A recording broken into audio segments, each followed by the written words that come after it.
Je vais parler un tout petit peu actuellement de quels sont les défis actuels de cette éducation équitable et inclusive. La grande partie sera justement sur le rôle et les limites des indicateurs ethniques.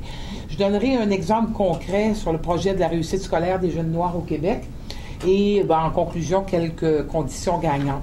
Il y a beaucoup de choses qui ont été dites par M. Dubé, au moins pour la première diapositive. Alors, fondamentalement, sauf que peut-être qu'on n'emploie pas les mêmes mots, ce qu'on a l'habitude de dire, nous, c'est qu'on est passé, il y a au moins 3 conceptions de l'égalité des chances. On est passé de la conception purement méritocratique de l'égalité d'accès, où on part avec finalement des personnes inégaux au départ et qui compétitionnent dans une apparence d'égalité et qu'on s'attend par le mérite à sortir des gens vaguement distribués de manière équitable, qu'on appelait de l'égalité d'accès, à quelque chose de beaucoup plus radical, du moins en Amérique du Nord, qui s'appelle l'égalité des acquis. J'ai appelé ici égalité des résultats, mais c'est vraiment plus au sens égalité des acquis, qui peut à la fois participer du mythe qu'évoque M. Dubé, c'est-à-dire finalement d'une sortie dans un système sélectif qui, lui, c'est une sortie équitable dans un système inéquitable, mais qui de plus en plus se concentre beaucoup plus sur la pédagogie de la maîtrise, qui elle-même n'est pas si loin de la vision de M. Dubé, du minimum, du socle minimum, en dessous duquel on ne devrait pas laisser sortir les élèves de l'école. Alors, on est dans un changement normatif, à mon avis, dans ce qu'on vit actuellement. Un peu partout dans le monde aussi, on est dans un système d'imputabilité des systèmes et des écoles, où l'école est fortement interrogée et où on exige que ces données soient publiques. C'est un peu moins vrai en France, mais ça le demeure quand même sur les questions ethniques, mais en général. Et donc, on voit ces grands débats autour des palmarès complètement un peu farfelus comme ceux de l'actualité ou d'approches qui sont quand même un peu, nettement plus sérieuses, qui tentent, par exemple, à comparer les systèmes et les écoles, toutes choses étant égales par ailleurs. Parce qu'évidemment, l'effet école n'est pas intéressant lorsqu'on contraste des écoles qui ont des clientèles différentes, mais il est très intéressant lorsqu'on contraste des écoles qui ont exactement la même composition socio-économique ou ethnique. Et c'est ça qui est vraiment actuellement la fine pointe, je dirais, sur la question de l'imputabilité des écoles. C'est comment se fait-il que des écoles qui ont exactement le même genre de clientèle aient des différences si grandes de réussite. Je pense que c'est un peu là qu'on en est actuellement. On est aussi dans un système un peu partout dans le monde où il y a une diversification très généralisée de l'offre scolaire. Alors qu'on a prétendu une égalité de traitement, on voit qu'en fait, du fait de cet accès massif d'à peu près tout le monde à l'école, les filières se sont multipliées. Et qui s'accompagne notamment dans les pays anglo-saxons d'une concurrence entre les établissements. J'étais assez heureuse de voir que M. Dubé était d'accord pour dire qu'il y avait aussi concurrence entre établissements probablement en France sans que ce soit déclaré et qu'on connaît finalement les établissements UP et non-UP. Mais il y a des systèmes où carrément c'est officiel, donc on le sait carrément et que les parents peuvent choisir. Et on a de plus en plus mis sur les parents une pression d'être des consommateurs de l'éducation. On leur demande d'être des consommateurs avertis. Et évidemment, il y a un grand débat à savoir, est-ce que tout le monde peut être également un consommateur averti? Par contre, il y a aussi le débat dans le système qui prétend que les parents ne sont pas des consommateurs, qu'ils n'ont pas le droit de choisir. Est-ce qu'au bout du compte, les parents privilégiés ne choisissent pas? À l'inverse, les systèmes américains de charter school ou de voucher argumentent, à mon avis, avec beaucoup de faiblesse, mais argumentent en fonction d'une plus grande égalité en disant, dans le fond, ce que les parents riches et blancs faisaient déjà, donnons la possibilité aux parents pauvres et noirs de le faire. Alors, c'est l'espèce de situation, de background où on est lorsqu'on discute d'indicateurs ethniques et qui peut avoir finalement avec même la question ethnique. Lorsqu'on regarde l'évolution aussi de la plupart des systèmes scolaires, on voit qu'il y a une diversification qui est conséquente à l'intensification des migrations et surtout à la diversification des migrations, qui est la présence des migrations est un phénomène depuis au moins 200 ans dans les pays occidentaux, mais la diversification de l'immigration date d'une trentaine d'années avec les décolonisations, 40 ans peut-être, ou dans le cas du Canada, l'adoption de politiques non discriminatoires depuis les années 60. Ce qu'on voit par contre, c'est que cette clientèle qui est extrêmement diversifiée, la définition même de l'ethnicité, et là je ne ferai pas un cours théorique là-dessus, l'ethnicité peut utiliser n'importe quel marqueur, puisque ce qui compte, c'est pas la marque, c'est la frontière. Bon, si on va laisser faire la socio pour aujourd'hui. Mais concrètement, à l'école, ça veut dire qu'on a des marqueurs comme la langue, la religion, la race, entre guillemets, ou la racialisation, qui aussi coïncident avec des profils socio-économiques variés. Et donc, les individus qu'on dit diversifiés au plan ethnoculturel ont des situations scolaires extrêmement diversifiées et donc des besoins extrêmement différents aussi. Rien n'est joué a priori. On peut noter toutefois que, et je vais aller tout de suite à mon troisième point, que dans la plupart des pays où l'immigration n'est pas sélectionnée, ce qui est le cas de tous les pays, à l'exception du Canada, de temps en temps un peu des États-Unis et aussi de temps en temps un peu l'Australie. Je fais grâce des systèmes mixtes complexes qui prévalent en Australie et aux États-Unis. Généralement, comme les immigrants se retrouvent davantage dans des catégories socio-économiquement défavorisées, on va constater des résultats et des cheminements inférieurs. Mais c'est très différent dans les pays d'immigration sélectionnée, ce qui explique par exemple que, pour prendre l'exemple du PISA dont parlait justement M. Dubé, qu'on a chanté les louanges du Canada pour le peu de différence qu'il y avait entre les résultats des personnes nées au pays et aux personnes nées à l'étranger, ou les enfants qui avaient le français ou la langue d'école, langue maternelle différente de la langue de scolarisation. Mais en fait, quand ils ont poussé un petit peu plus loin, on s'est rendu compte qu'ils chantaient aussi les louanges de l'Australie et des États-Unis et qu'il aurait suffi qu'ils mettent une variable de régression avec l'indicateur socio-économique pour voir qu'en fait, notre supériorité tenait probablement au fait qu'on a une immigration sélectionnée.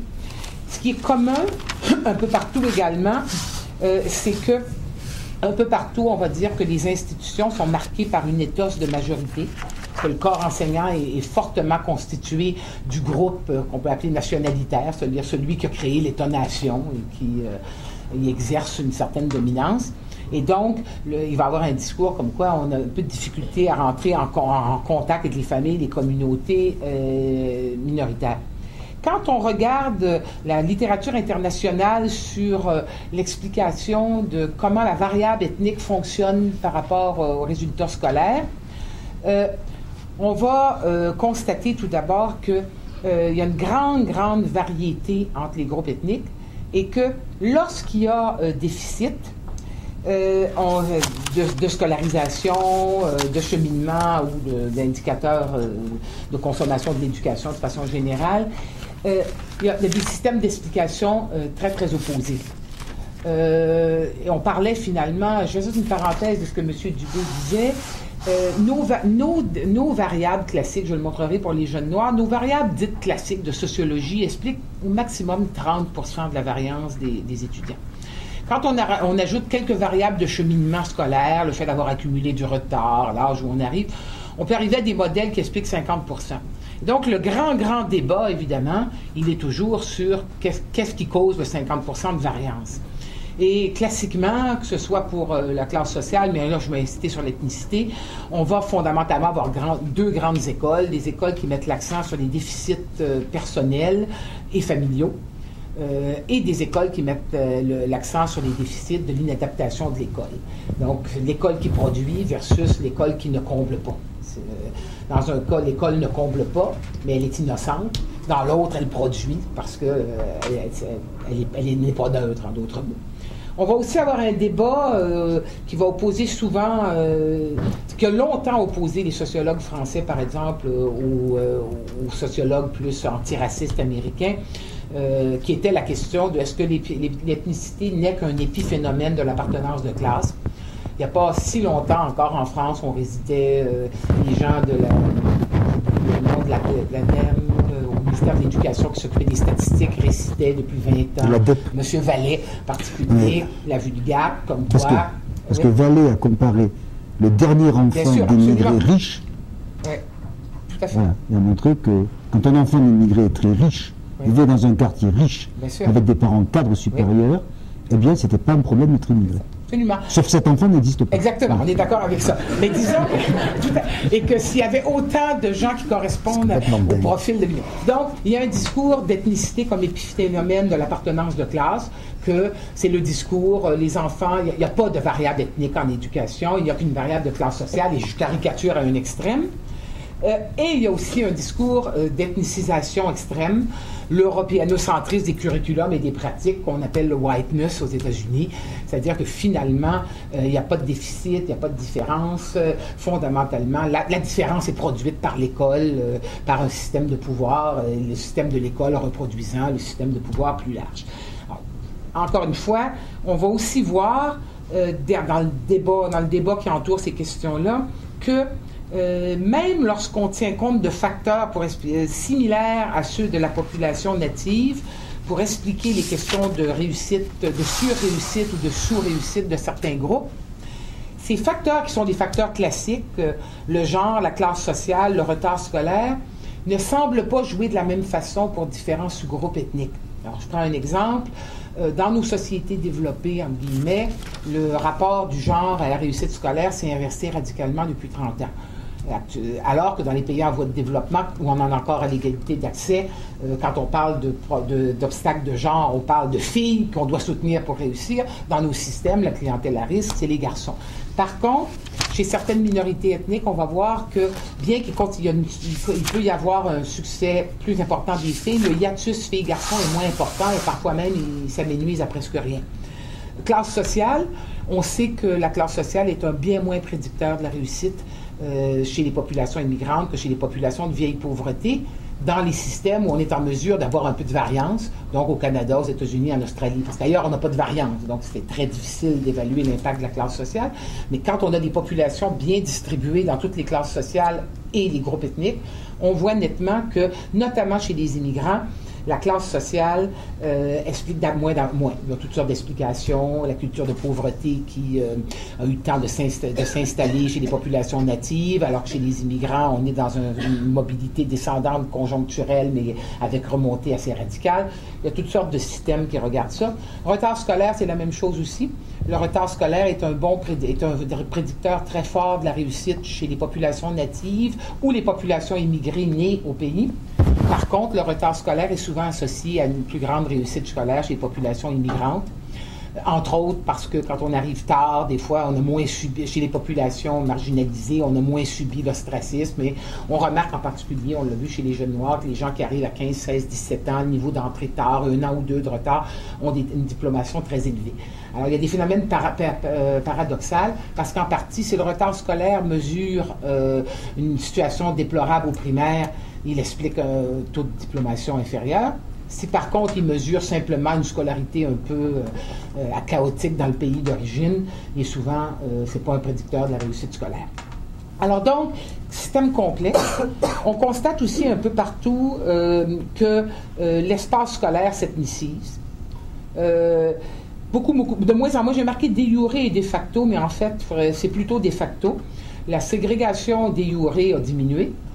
Si ce n'est que par le biais du financement d'écoles ethnospécifiques qui s'étend de plus en plus, on est en train d'assister à une reségrégation basée sur des principes normatifs.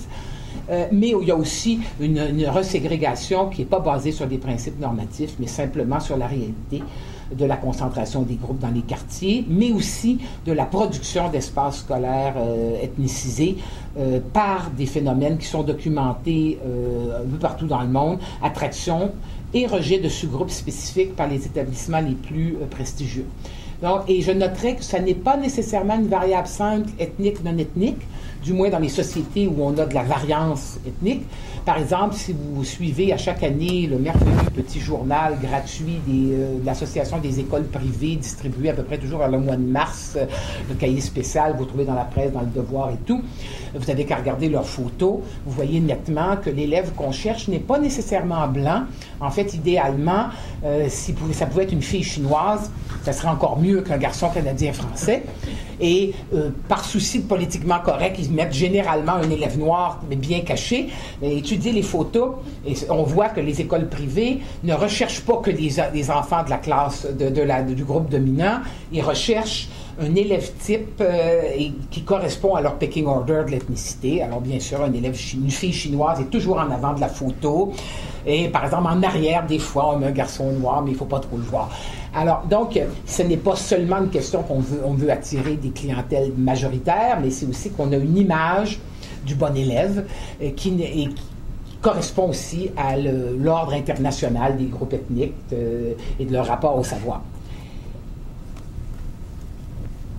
Dans le débat sur le rôle et les limites des indicateurs ethniques, c'est sûr que internationalement, il y a un grand débat. Mais ce débat, je dirais, des fois, on est un peu occulté parce qu'on a tendance à le faire en opposant des pays.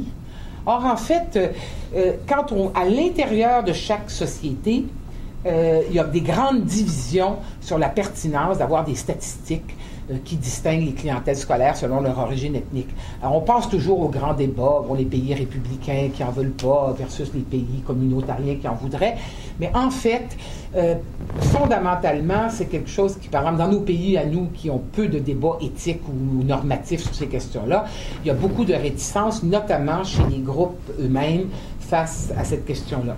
Je dirais aussi que la sensibilité est différente selon la nature du marqueur ethnique.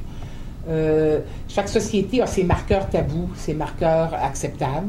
Dans notre cas, par exemple, le marqueur linguistique est accepté, il fait même partie de notre sport national après le hockey, savoir est-ce que oui ou non l'assimilation des francophones hors Québec a progressé ou diminué, ou est-ce que les immigrants s'intègrent au côté francophone ou anglophone. C'est le sport national une fois tous les 5 ans. Par contre, en Belgique, on ne mesure pas ces choses-là, c'est interdit. Mais en général, le statut de citoyenneté est moins problématique. Même la France républicaine, il y a 20 ou 30 ans, avait quand même des statistiques sur les enfants étrangers ou non étrangers, c'est-à-dire ou natifs ou français. Alors, et évidemment, les marqueurs les plus tabous sont ceux de la race, parce qu'on sait que c'est un construit sociologique, donc le réintroduire pose des problèmes éthiques importants, et celui de la religion qui apparaît appartenir davantage au royaume de la vie privée. Également, ce qu'on constate, c'est que les résistances sont plus fortes pour produire des indicateurs portant sur la performance soit des individus ou soit des systèmes que sur les simples statistiques descriptives. C'est-à-dire qu'il n'y a à peu près pas de système scolaire dans le monde qui n'a pas de système de statistiques descriptives pour dire d'où viennent ces élèves qui y sont, quel que soit le marqueur adopté, alors que l'idée de comparer des performances systémiques, c'est-à-dire des taux globaux ou des performances individuelles, suscite nettement plus de débats. Globalement, moi, il m'apparaît que les arguments favorables sont plus convaincants, mais je parlerai après des limites et des dangers.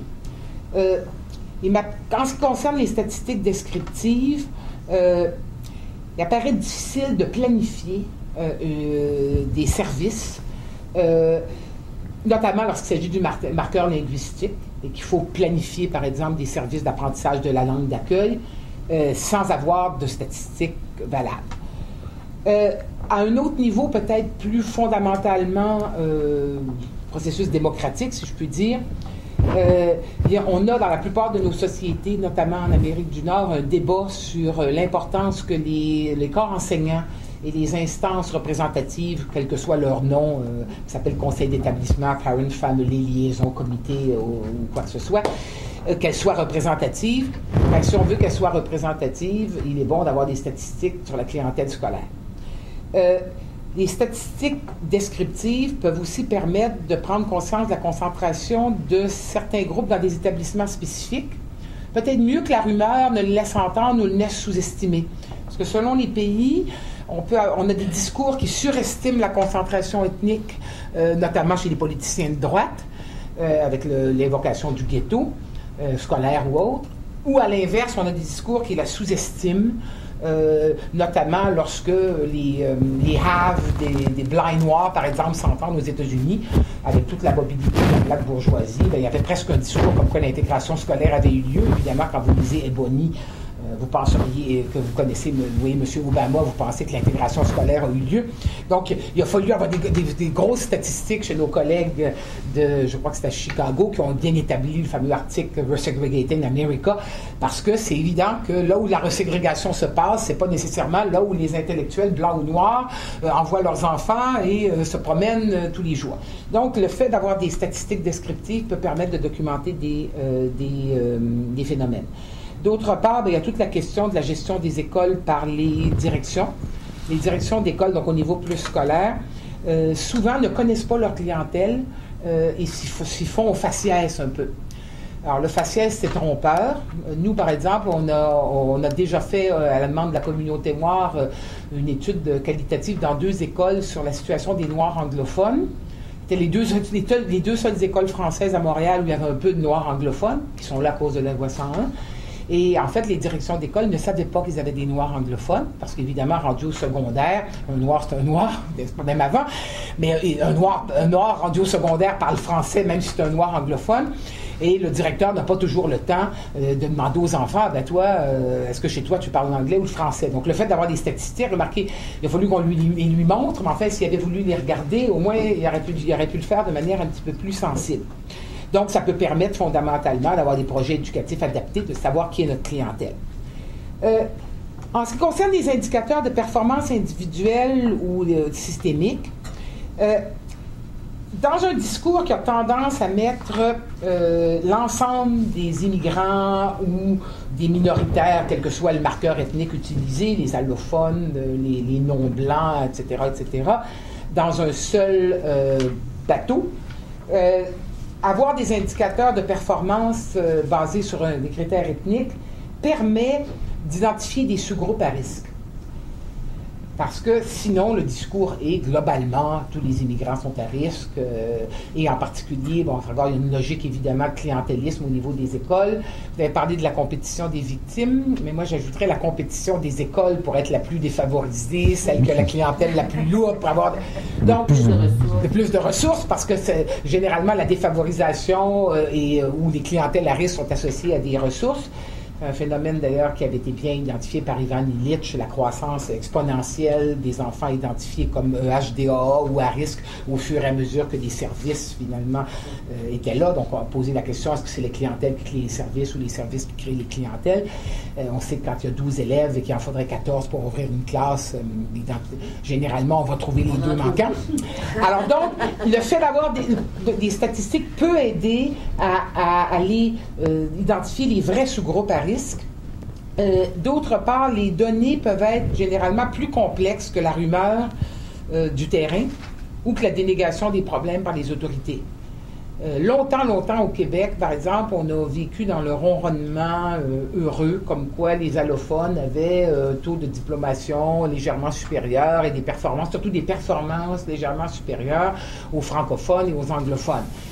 Bon, en soi, ça n'était pas faux. Sauf que dans ces allophones-là, on incluait des gens de 3e, 4e génération.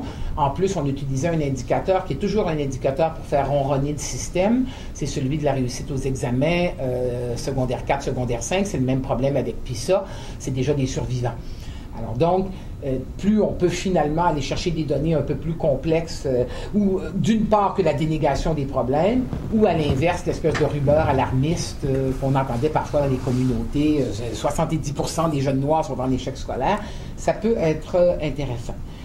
Le fait aussi d'avoir des indicateurs de performance systémique, mais qui distinguent selon les sous-groupes, ça peut permettre aussi d'être plus critique face aux écoles. Et on note ça notamment aux États-Unis, en Grande-Bretagne, où la loi sur le Race Relation demande finalement que les établissements scolaires ne montrent pas seulement contrairement au Québec où Agir autrement nous demande simplement des statistiques de réussite globale, demande qu'on précise est-ce que vous faites quel est votre taux de réussite chez vos élèves les plus à risque, et en particulier dans le cas du Race Relation Act en Grande-Bretagne, des élèves identifiés comme ayant des problèmes scolaires particuliers. Et évidemment, on peut penser que, puisque les parents et les groupes de pression jouent un rôle essentiel dans un système qui est de manière inhérente inégalitaire, bien, mieux vaut qu'on leur donne des armes pour le jouer un peu plus à armes égales que de réserver ces armes-là uniquement aux gens qui peuvent le savoir par l'ami du ministre, si cette école-là est bien cotée ou mal cotée. Donc, c'est généralement un argument qu'on amène. Il y a quand même des préoccupations très, très légitimes chez les opposants. On est vraiment sur un équilibre instable. Même dans le cas des statistiques descriptives, il y a un problème éthique à demander à des parents vulnérables de faire des déclarations obligatoires. On sait par exemple que, bien sûr, les parents en statut migratoire fragile, prenez dans le cas des États-Unis où il y a une immigration illégale qui est presque aussi importante que l'immigration légale. En fait, c'est moitié-moitié en termes de flux accumulés. Là. Donc, et même des parents qui, tout en n'étant pas en situation vulnérable ici, peuvent avoir vécu des situations extrêmement pénibles face à l'État dans leur pays. D'autre part, il y a des effets pervers. Autant on a dit qu'on peut lutter contre la concentration ethnique par des données ethniques qui peuvent dénoncer le phénomène, on peut avoir exactement l'effet inverse, c'est-à-dire que rendre public les données sur la concentration peut accentuer le white flight, on l'a vu aux États-Unis en particulier. Et donc, c'est vraiment une arme à deux tranchants. On n'y échappe pas. Dans le cas des indicateurs de performance, il y a évidemment le danger de stigmatiser certains groupes marginalisés. Combien d'enseignants ne vont pas dire « je l'avais toujours su ». Je le savais bien, dans le fond, que dans ma classe, que les Vietnamiens étaient très forts et puis les Noirs réussissaient moins bien. Et bien sûr, sans parler de la présentation sensationnaliste des médias. Je vais aller plus loin rapidement sur l'étude des jeunes noirs, mais à titre d'anecdote, quand on a rendu nos données, non pas publiques, mais qu'on les a présentées à la communauté noire, c'était 5 jours après la déclaration du docteur Mayou. En fait, c'était le samedi après le dimanche où Mayou avait parlé. Alors, vous vous doutez que ce sont des choses extrêmement délicates parce qu'on utilise, parce que si on utilise uniquement un indicateur, et là je vais parler des conditions, mais si on ne fait que ventiler des statistiques en fonction d'un marqueur ethnique, on tombe nécessairement dans ce danger-là, qui est très fondamental à mon avis. Il y a un dernier effet pervers qui est, on risque, encore une fois, si on a essentiellement un marqueur ethnique et non pas un ensemble d'indicateurs, d'induire une ethnicisation indue des problèmes qui sont vécus par les élèves minoritaires, au dépend des caractéristiques communes qu'ils partagent avec d'autres élèves à risque. En fait, c'est le miroir inverse de la DEP. Autant dire, l'ethnicité n'existe pas et c'est un épiphénomène de la classe sociale, mais à l'autre inverse, à l'autre extrême, on voit notamment, et c'est une caractéristique assez nord-américaine, où chaque groupe ethnique a l'impression qu'il est seul dans son bateau et la concurrence des victimes, comme vous le disiez si bien. Donc, fragmentation des luttes en faveur de l'équité à l'école. Mais aussi, du point de vue de l'action, multiplication des initiatives ad hoc plutôt que des programmes universels de soutien à la réussite. Attends un peu. Je vais aller... Je ne sais pas combien de temps il me reste. OK. Je vais donner un exemple concret, mais je ne donnerai pas de résultat, uniquement d'un processus qui, à mon avis, peut permettre en partie d'éviter certains effets pervers.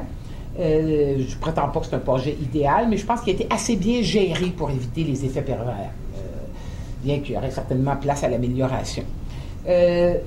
D'abord, le projet Réussite scolaire des jeunes noirs au Québec a émané d'une demande de la communauté. Déjà, on est dans quelque chose d'un petit peu plus safe. D'ailleurs, je pensais, en parenthèse, mais je sais que Louise est ici, mais elle a quitté. On est en train de faire actuellement une étude de ce genre-là, mais sur toutes les communautés, mais où on n'a pas nécessairement de lien avec les communautés, qui est fait par le ministère. Et je me disais, tiens, il faudrait qu'on réfléchisse à ça. Parce qu'au départ, ce sont d'abord des associations de la communauté noire qui sont venues nous dire les jeunes noirs francophones et anglophones sont invisibles dans les statistiques scolaires basées sur la langue, puisque nos statistiques scolaires étaient allophones, francophones, anglophones. Donc, on vivait une situation paradoxale où les minorités visibles étaient invisibles, puisque s'ils déclaraient le français ou l'anglais, ils apparaissaient comme faisant partie des réussites très élevées des anglophones et moyennement inférieures des francophones, puisque vous savez qu'au Québec, les francophones ils marquent beaucoup la moyenne parce qu'ils sont 83%, mais ce ne sont pas nécessairement les groupes les plus performants, vu l'héritage passé de défavorisation scolaire des Canadiens français, qui est comblé, mais pas entièrement comblé. Donc, il y avait une demande en particulier de connaître l'étendue réelle face à la rumeur qui prévalait dans la communauté. Et évidemment, au départ, comme je l'ai mentionné, ils étaient particulièrement intéressés à la situation des jeunes noirs anglophones à l'école française parce que c'était une clientèle essentiellement vulnérable. puisque, d'abord, un ensemble de raisons, mais en particulier, en plus, que c'était souvent des jeunes qui arrivaient à l'adolescence, dans des familles reconstituées, les mères étant venues comme domestiques avant de faire venir l'enfant à l'adolescence. Et ce qu'on a développé, c'est vraiment un partenariat. Ils sont venus me voir, moi, comme chercheur universitaire. J'ai associé d'autres chercheurs, dont Jacques Ledan de l'INRS, et le ministère de l'Éducation, et un ensemble de représentants des communautés. Ce qu'on a essayé de faire, c'est négocier un protocole de recherche qui reflète les intérêts et les préoccupations respectives. Donc, toute l'importance de développer le protocole en partenariat. D'abord, la première chose que nous a demandé le ministère, c'est d'étendre l'étude aux 2 secteurs linguistiques, puis à divers sous-groupes de la communauté noire. Et ça va être intéressant parce que ça nous a permis finalement de faire beaucoup de nuances. Également, d'utiliser des indicateurs qui étaient déjà disponibles pour pouvoir comparer les jeunes noirs aux autres élèves issus de l'immigration et à la population deuxième génération ou plus. Alors, vous en avez plusieurs ici. En particulier, l'importance de travailler sur les taux d'obtention d'un diplôme secondaire, qui nous indique beaucoup plus le taux de survie, évidemment, que les simples performances aux examens. Et de le regarder au bout de 7 ans. C'est un indicateur important parce que, fondamentalement, on voit très, très souvent, pas les élèves défavorisés, mais en particulier dans les communautés ethniques, que le gain de diplomation de 5 à 7 ans est très fort. Et donc, ce n'est pas une pure question théorique en sociologie de l'éducation, c'est une question pratique. Un système qui sort les enfants moins vite de l'école et qui n'a pas de date limite, entre guillemets, pour diplômer, est un système plus égalitaire qu'un système qui pousserait le couperet à 5 ans. Alors, il faut penser que ces indicateurs-là ne sont pas seulement là pour faire une étude sociologique, mais aussi pour nous indiquer des caractéristiques du système sur lesquelles on peut jouer. Une chose intéressante aussi était l'accès au collégial, qui nous a montré à quel point la résilience était très, très forte. Le taux de déperdition dans l'ensemble de la communauté noire entre le secondaire et le collégial, pour ceux qui arrivent au collégial, est extrêmement limité, beaucoup moins limité que pour la population d'accueil, ce qui semble nous montrer que le phénomène se passe plutôt au secondaire. Alors, ce sont des choses comme ça qui peuvent permettre d'axer des actions. Évidemment, donc, en soi, le taux de diplomation secondaire était une variable dépendante, mais on peut dire que ça peut être aussi une variable indépendante au sens où le fait de donner 2 ans de plus devient un facteur sur lequel on peut jouer, en plus d'être un indicateur. On avait ensuite, évidemment, un ensemble de facteurs assez intéressants parce qu'on n'avait pas que des variables sur lesquelles on ne peut pas jouer.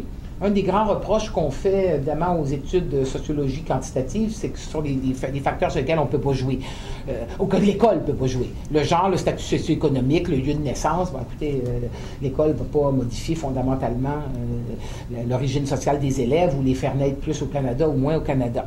Par contre, ce qu'on voyait dans d'autres facteurs explicatifs, on avait un certain nombre de facteurs qui tenaient ce qu'on appelle en anglais le schooling process, ce qui se passe à l'école.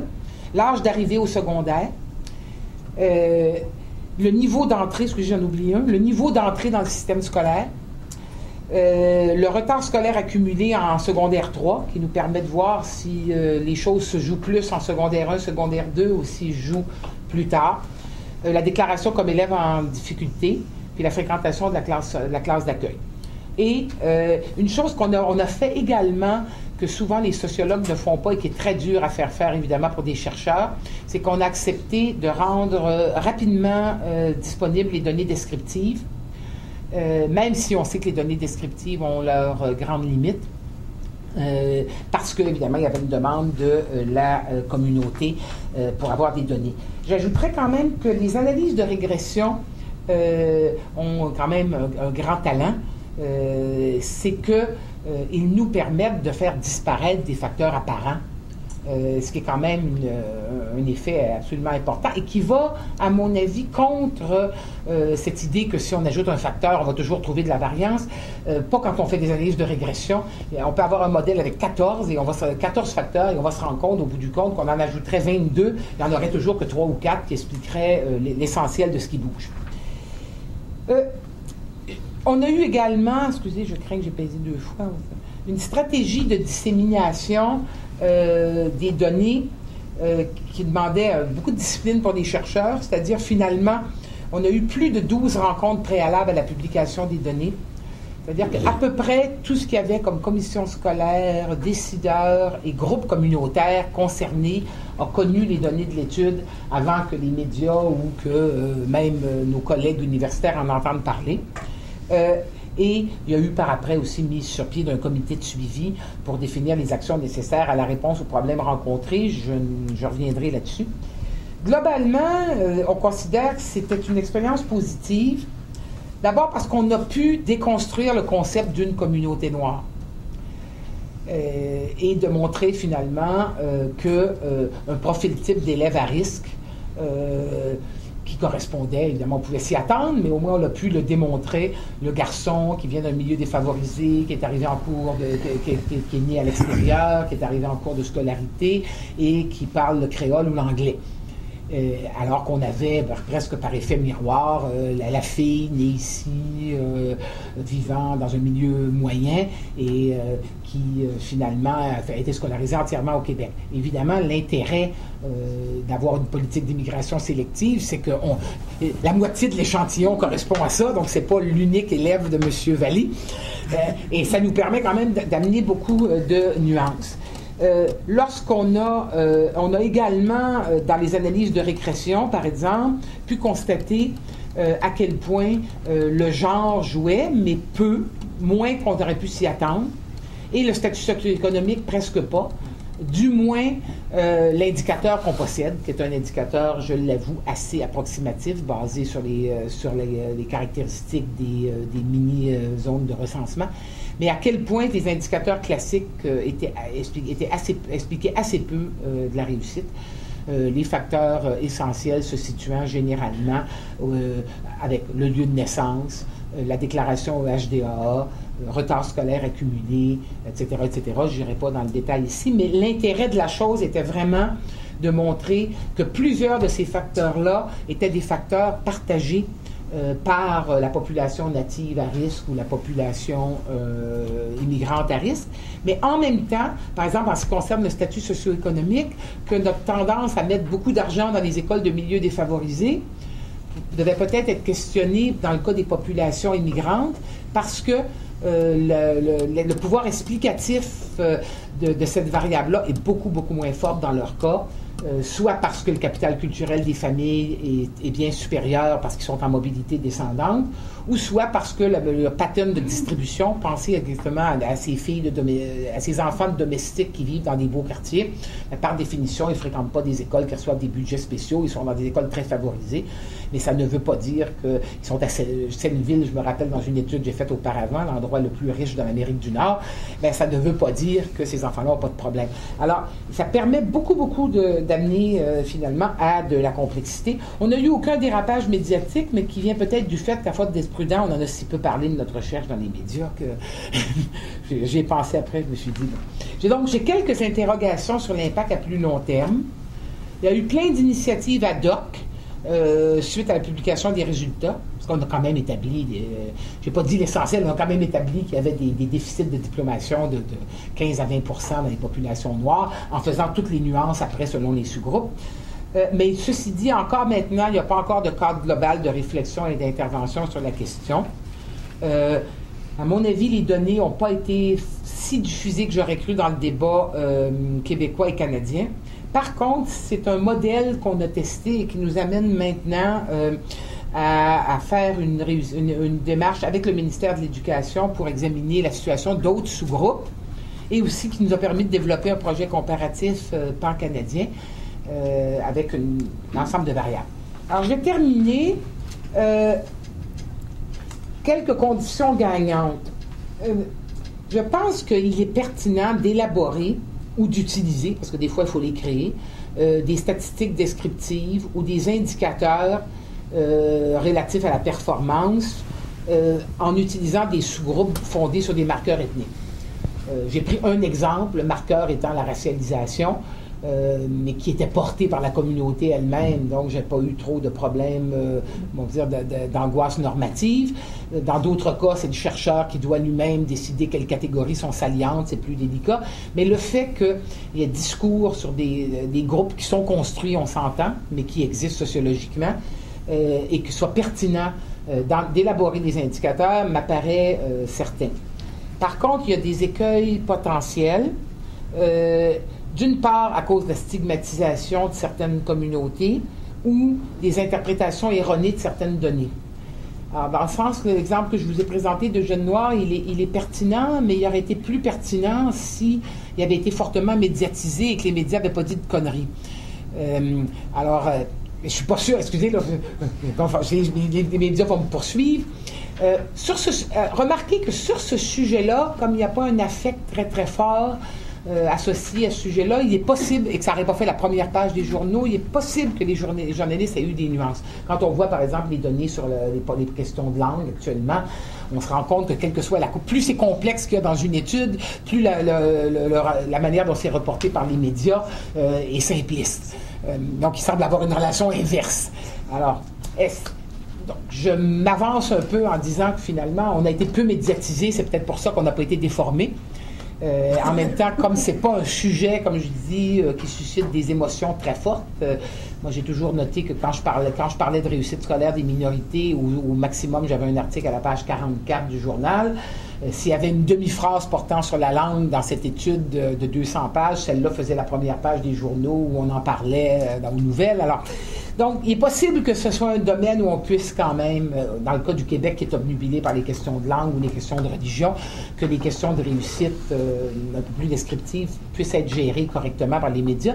Mais honnêtement, je suis mal en situation de le dire puisqu'on a été peu médiatisé. Je crois qu'il y a quand même il y a des conditions qui permettent d'éviter ou de minimiser les écueils. Il faut que les démarches qui sont menées, elles doivent toujours inclure des bénéfices pour les groupes concernés. Il faut s'assurer la collaboration à toutes les étapes du processus, mais la collaboration ne veut pas dire la censure. Moi, je sais que beaucoup de gens participent à des ARUC où littéralement les communautés ont le droit presque de vie ou de mort sur les données. Moi, je n'ai jamais fait ça et je n'aurais pas tendance à le faire, honnêtement. Parce que je considère qu'il y a un danger à un moment donné, à la fois dans la compétition des victimes ou au contraire chez certaines élites ethniques qui vont vouloir gérer les domaines, les résultats embêtants. Je pense que collaborer avec les gens, leur remettre les choses, moi j'ai toujours dit, il y a des interprétations que vous ferez après, nous on a des recommandations, mais vous pouvez en avoir d'autres, mais je pense que le arm's length de la recherche face à des sujets comme ça doit être préservé, mais qu'on doit travailler avec les communautés. La même chose avec les systèmes scolaires d'ailleurs.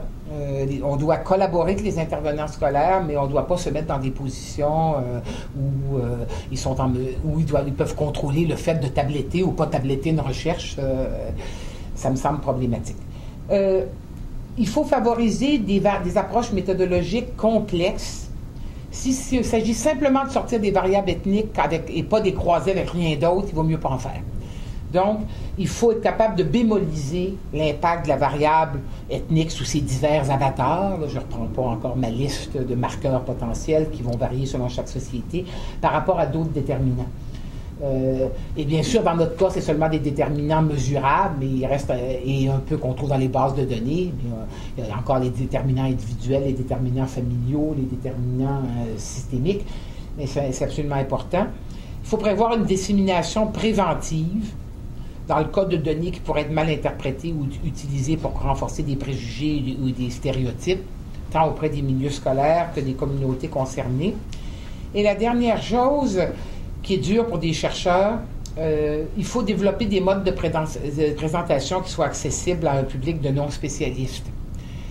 C'est assez abominable, pas tellement pour les données descriptives, mais quand on arrive avec des données de régression, et qu'on essaye d'expliquer aux gens qu'est-ce que ça veut dire, qu'est-ce que ça ne veut pas dire. Et c'est pas seulement pour les minorités ethniques, j'ajouterais. Il y a un problème, on parle de littératie, mais il y a un problème de non-numératie dans toute notre société, y compris aux études universitaires où des étudiants qualitatifs et en éducation en particulier, généralement, se sauvent quand il y a une donnée quantitative. Il faut être capable de montrer aux gens qu'est-ce que ça veut dire, qu'est-ce que ça ne veut pas dire. Et c'est très difficile. Moi, j'ai la chance de ne pas être une quantitative et de m'associer à des quantitatifs. Je comprends bien les données, mais je ne sais pas comment les produire moi-même. Donc, chaque fois qu'ils les produisent, ils sont obligés de me l'expliquer à moi. Et on a bien travaillé. Jacques Le Temps n'est pas ici aussi, mais j'ai déjà eu des associations avec d'autres quantitatifs. Il y a un travail profond de traduction en des termes compréhensibles, qui prend du temps, honnêtement. Et deuxième niveau de traduction, c'est aussi accepter de dégager des incidences au plan des politiques et des pratiques. Et ça non plus, ça n'est pas facile. On a la nouvelle directrice d'immigration et métropole, c'est une des forces de ce projet-là. Mais de la même façon que vous disiez qu'on ne sait pas trop pourquoi il y a des bons enseignants et des mauvais enseignants, je dirais qu'on n'a pas encore trouvé une façon de former des universitaires qui soient capables, s'ils n'ont pas le talent naturel, de le faire d'eux-mêmes, de tirer des incidences des politiques et des pratiques. Certains universitaires le font extrêmement bien, mais je pense que c'est comme un talent, c'est comme la fée, elle nous a donné ça ou pas. D'autres sont incapables de le faire. Et donc, si on n'est pas capable de le faire, c'est quand même un peu délicat de sortir un appareillage de statistiques quand on ne peut pas l'expliquer. Et évidemment, quand on fait des choses comme ça, on se trouve finalement à un des grands pas débats, mais j'allais dire des grands tourments ou dilemme plutôt de la question d'utilisation des chiffres en éducation ou dans les politiques sociales. C'est une phrase que j'aime beaucoup et je vais terminer dessus. Tout ce qui est simple est faux. Mais tout ce qui est suffisamment complexe pour être vrai est inutilisable. Et donc, on se trouve dans une situation où on doit aller à l'extrême de la simplicité pour être encore utilisable, en flirtant avec la fausseté, mais sans trop y tomber. Et ce point-là est particulièrement difficile. Et bon, je comprends aisément que c'est pas tous les universitaires qui ont envie de le faire, mais j'ajouterais, quand on travaille sur des données sensibles portant sur des groupes vulnérables, je crois qu'on devrait le faire seulement si on est prêt à relever ce dilemme-là et cette mauvaise conscience et à y vivre. Dans d'autres domaines, c'est peut-être moins important, mais quand tu joues entre le docteur Mayou, il faut que tu acceptes finalement de vivre ce dilemme-là. Alors voilà, c'est ce que je voulais dire.